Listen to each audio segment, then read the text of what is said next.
Hi there, welcome. As promised, in this week we start our mini course on survival analysis. We will see that survival analysis is a very nice way of modeling, of studying the probability of default and loss given default. Now, survival analysis is a branch of statistics that deals with the study of the random time at which a specific events or a series of events manifest itself. The typical example comes from biostatistics, where we are considering the lifetime of individuals.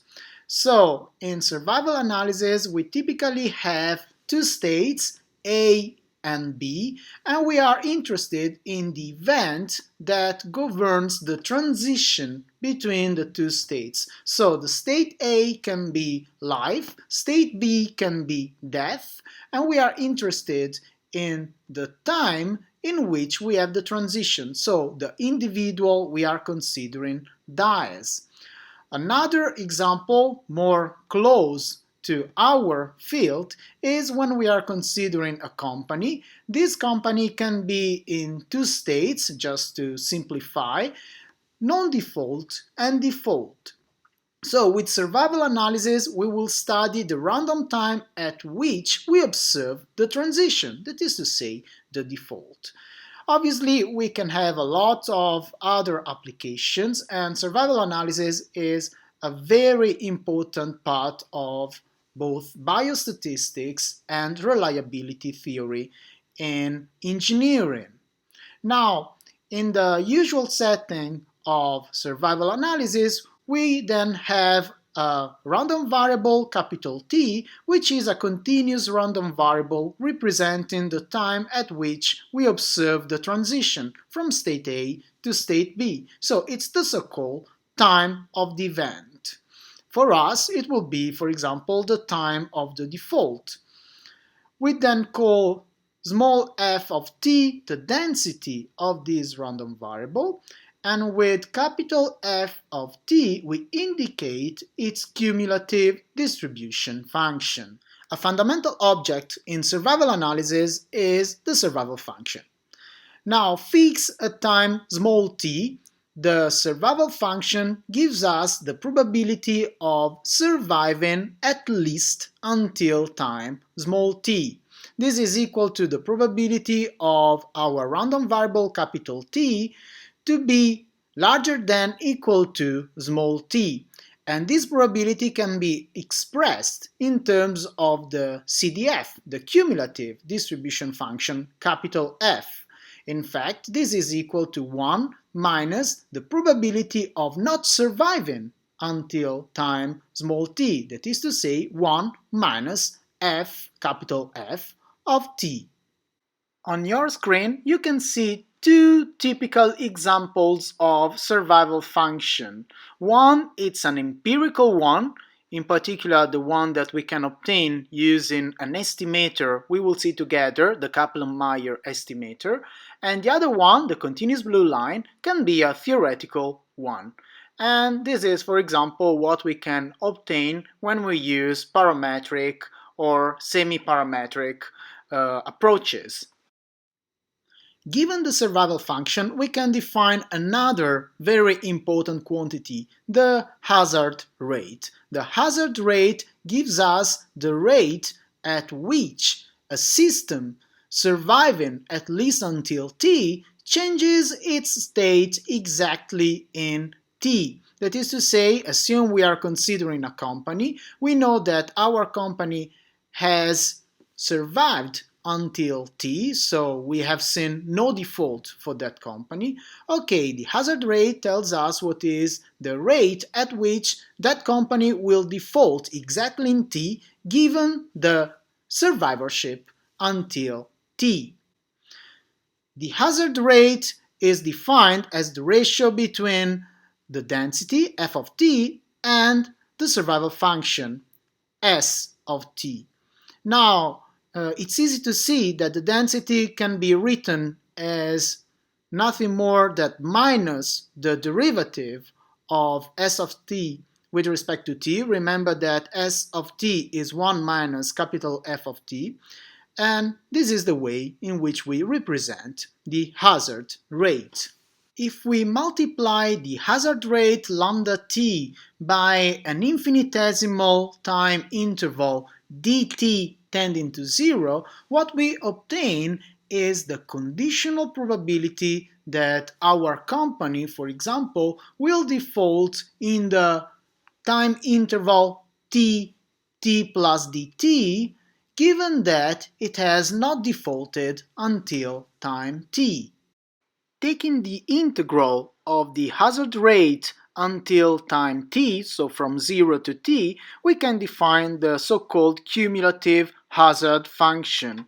It's easy to see that there is some nice relationship between the survival function and the cumulative hazard function. In particular, the survival function is equal to the exponential of minus the cumulative hazard function.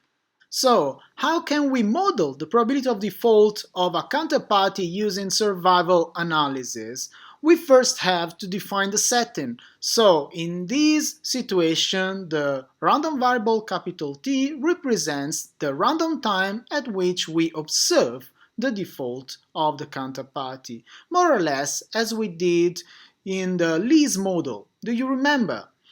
For what concerns the survival function St, these will give us the probability of not defaulting until a time small t that we fix or that we want to study. And finally, lambda t, the hazard rate, will give us the instantaneous rate of default for our counterparty, given that our counterparty has survived until time t. When we deal with the modeling of the loss given default, the event itself is no longer the default of the company, but the full recovery of the company. So capital T is now the random time at which we observe the full recovery. So the recovery process is over. With capital F of T, we represent the expected recovery rate at time small t, and with the survival function capital S of t, we represent the expected loss rate in t. Remember that St is equal to 1 minus capital F of t. For what concerns the hazard rate lambda t, this will be the speed of recovery on the unrecovered amounts at time t. In this mini course on survival analysis, we will consider together different approaches, some parametric like the Weibull or the log logistic models, some semi-parametric like the very important Cox model, and some non-parametric like the famous Kaplan-Meier estimator. But before introducing this last tool, the Kaplan-Meier estimator, we need to say something about a peculiar characteristic of survival data, that is to say, censoring. Censoring occurs every time we are not able to really assess the time at which our event took place, for example, the default. Consider the 4 companies on your screen. Company 1 and Company 3 represent no problem for us because we can observe T1 and T3. But for Company 2 and 4, we have problems. For Company 2, for example, since we are making our evaluations today, we have not yet observed the default. But this does not allow us to say if the default will happen tomorrow, in 1 week, or in 10 years. For what concerns Company 4, on the contrary, what we have is that somehow this company has disappeared from our dataset. So the time we observe, the final time we observe, is not really the default time, but just a time at which the observation has been censored. To be more precise, what we have just described is what statisticians call right censoring, because we are censoring the end time. Naturally, you can imagine that sometimes we have left censoring. For example, we don't know, but this is quite absurd in our case, the time at which a company entered our portfolio or the time at which a company was founded. This is something that happens much more frequently in survival studies in biostatistics, where it can be difficult to assess the exact age of a patient entering the sample or so on. At due time, we will see that we need to pay some attention when dealing with censored observations that, I repeat, for us will essentially be right-censored observations. Okay, let's conclude this class by saying something about a simple but fundamental tool in survival analysis. It's a non-parametric estimator and it's the Kaplan-Meier estimator. On the course platform, you will find some extra details for the computation of this estimator using R. The Kaplan-Meier estimator is a non-parametric estimator for the survival function. It is defined for both censored and not censored data, and in practical terms it is represented as a series of declining horizontal steps that approaches the true survival function if the sample size is sufficiently large enough. The value of the empirical survival function that we obtain with the Kaplan-Meier estimator is assumed to be constant between two successive distinct observations that are often called cliques. Consider n companies, and for a k smaller than equal to n, take into consideration the event times t1, t2, tk that we have ordered.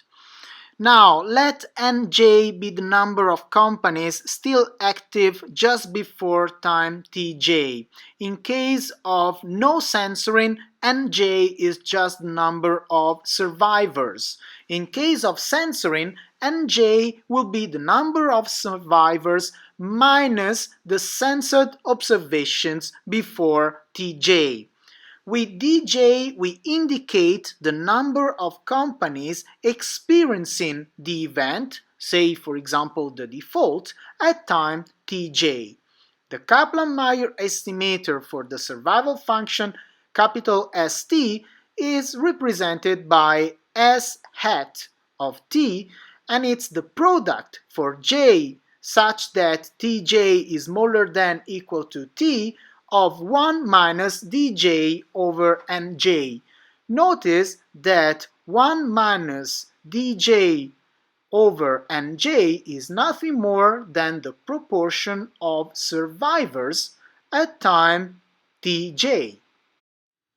This is the simple but extremely useful Kaplan-Meier estimator for the survival function. I thank you for your attention and see you next time. Goodbye.